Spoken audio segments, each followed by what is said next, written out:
முன்னாள் பிரதமர் டதஸ்ரீ இஸ்மாயில் சப்ரி யாக்கூப் மீதான 170 மில்லியன் சொத்து குவிப்பு வழக்கின் விசாரணை நிறைவடைந்து விட்டதாகவும், முழுமையான விசாரணை அறிக்கையை துணை அரசு வழக்கறிஞரிடம் சமர்ப்பிக்கப்பட்டிருப்பதாகவும் மலேசிய லஞ்ச ஊழல் தடுப்பு ஆணையத்தின் தலைமை இயக்குநர் தான்ஸ்ரீ அசாம்பாக்கி இன்று தெரிவித்தார்.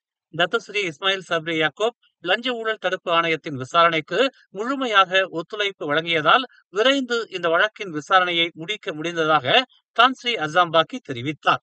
கடந்த மார்ச் மாதம் ஸ்லாங்கூரில் உள்ள ஒரு சேஃப் ஹவுஸில் இருந்து 170 மில்லியன் ரொக்கத்தையும் கிட்டத்தட்ட 7 மில்லியன் மதிப்புள்ள 16 கிலோகிராம் தங்க கட்டிகளையும் பறிமுதல் செய்த மலேசிய லஞ்ச ஊழல் தடுப்பு ஆணையம் அதன் மீதான மேலதிக விசாரணைகளை மேற்கொண்டு வருவதாகவும், விசாரணையின் ஒரு பகுதியாக மட்டுமே முன்னாள் பிரதமர் டதஸ்ரீ இஸ்மாயில் சப்ரி யாக்கூப் விசாரிக்கப்பட்டதாகவும் அவர் விளக்கமளித்தார். மேலும் பறிமுதல் செய்யப்பட்ட 170 மில்லியன் ரொக்கத்தையும் 7 மில்லியன் மதிப்பிலான 16 கிலோகிராம் தங்க கட்டிகளையும் MACC கையகப்படுத்துவதற்காக அரசு தரப்பிடம் விண்ணப்பித்திருப்பதாகவும் தான்ஸ்ரீ அசாம்பாக்கி கூறினார். 10 லட்சம் வெள்ளி அர்மடா பண மோசடி சம்பந்தப்பட்ட வழக்கிலிருந்து மூடா கட்சியின் முன்னாள் தலைவரும் முன்னாள் அமைச்சருமான Syed Saddiq Syed Abdul Rahman விடுவிக்கப்பட்டிருப்பதை எதிர்த்து கூட்டரசு நீதிமன்றத்தில் மேல்முறையீடு செய்யவிருப்பதாக மலேசிய லஞ்ச ஊழல் தடுப்பு ஆணையத்தின் தலைமை இயக்குநர் தான்ஸ்ரீ அசாம்பாக்கி தெரிவித்தார். முன்னதாக கோலாலம்பூர் உயர்நீதிமன்றம் அவருக்கு இதே வழக்கில் 7 ஆண்டுகள் சிறையுடன் 2 பிறம்படி தண்டனைகள் விதித்திருந்தது. அந்த தீர்ப்பை எதிர்த்து மூவார் நாடாளுமன்ற உறுப்பினர் Syed Saddiq Syed Abdul Rahman மேல்முறையீட்டு நீதிமன்றத்தில் செய்த மேல்முறையீட்டில் 3 நீதிபதிகளும் Syed Saddiq Syed Abdul Rahman மீதான தண்டனையை இன்று ரத்து செய்தனர். மேல்முறையீட்டு நீதிமன்றத்தில் அரசு தரப்பில் இருந்து முழுமையான விசாரணை மேற்கொள்ளப்பட வேண்டும் என்று தான்ஸ்ரீ அசாம்பாக்கி வலியுறுத்தியதுடன், இன்று Syed Saddiq Syed Abdul Rahman விடுவிக்கப்பட்டிருப்பதை எதிர்த்து கூட்டரசு நீதிமன்றத்தில் மேல்முறையீடு செய்யவிருப்பதாகவும், அரசு தரப்பு சாட்சியங்களையும் ஆதாரங்களையும் கூட்டரசு நீதிமன்றத்தில் சமர்ப்பிக்கவிருப்பதாகவும் தான்ஸ்ரீ அசாம்பாக்கி கூறினார். கடல் வழியாக 7 டன் அரிசியை கடத்த முயன்ற இருவரை கடல்சார் பாதுகாப்பு ஆணையமான மேரிடைம் அதிகாரிகள் கைது செய்தனர். தாவாவ் கடல் எல்லை பகுதிகளில் ரோந்து பணியில் இருந்த அதிகாரிகள் சந்தேகத்திற்குரிய மீன்பிடி படகை சோதனையிட்டதில் படகில் 7000 கிலோ உள்ளூர் பச்சரிசியும் 510 கிலோ சமையல் எண்ணெய் பாக்கெட்டுகளும் கண்டெடுக்கப்பட்டதாக தாவாவ் கடல்சார் பாதுகாப்பு ஆணையத்தின் இயக்குநர் கேப்டன் அரிஃபின் கசாலி தெரிவித்தார். சம்பந்தப்பட்ட படகு மலேசியாவில் பதிவு செய்யப்பட்டிருப்பதாகவும், கைது செய்யப்பட்ட இருவரில் 20 வயது உள்ளூர் ஆடவர் படகின் உரிமையாளர் என்பது கண்டறியப்பட்டுள்ளதாகவும் அவர் கூறினார். கைது செய்யப்பட்ட மற்றொரு ஆடவர் இந்தோனேசிய ஆடவர் என்று தெரிய வந்துள்ளதாக அவர் தெரிவித்தார்.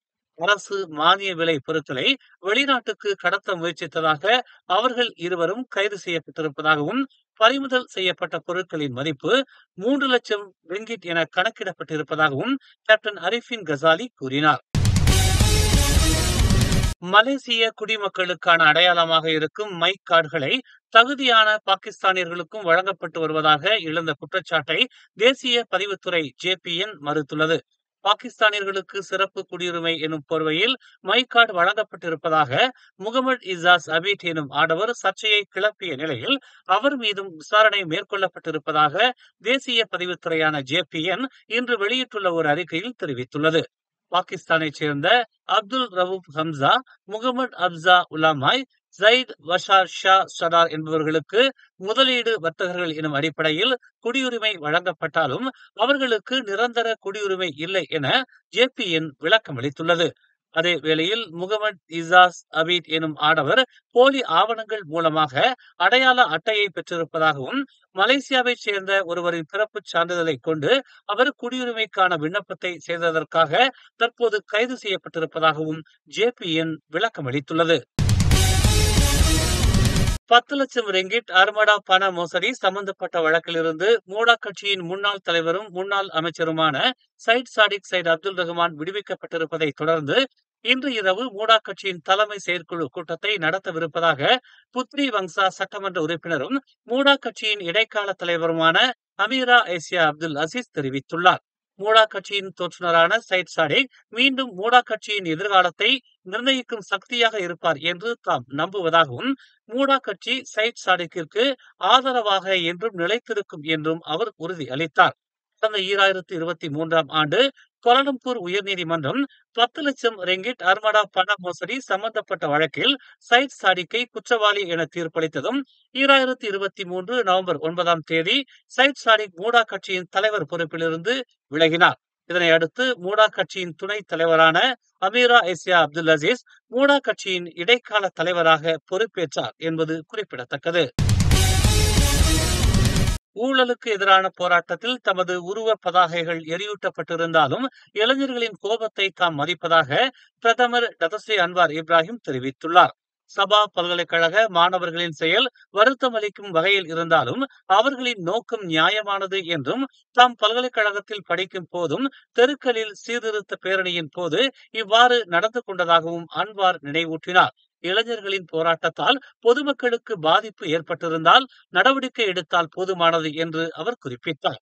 போராட்டத்தில் ஈடுபட்டவர்களின் நோக்கம் ஊழலுக்கு எதிராக என்றும் நாம் இன்னும் வலுவாக போராட வேண்டியிருப்பதை அவர்கள் உணர்த்தி இருப்பதாகவும், ஆனால் உணர்ச்சி வசப்படாமல் நிதானமாக தங்கள் நோக்கத்திற்காக செயல்படும்படியும் பிரதமர் இளைஞர்களை கேட்டுக்கொண்டார்.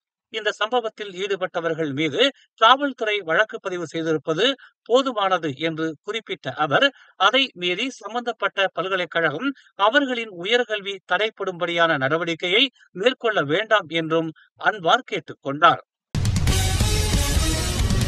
ஊழல் மற்றும் பண மோசடி குற்றச்சாட்டுகளில் இருந்து மூவார் எம்பி சையத் சாடிக் சையத் அப்துல் ரஹ்மான் விடுவிக்கப்பட்டதை அடுத்து கண்ணீருடன் தனது குடும்பத்தினர் சூழ நன்றி உணர்வை வெளிப்படுத்தினார்.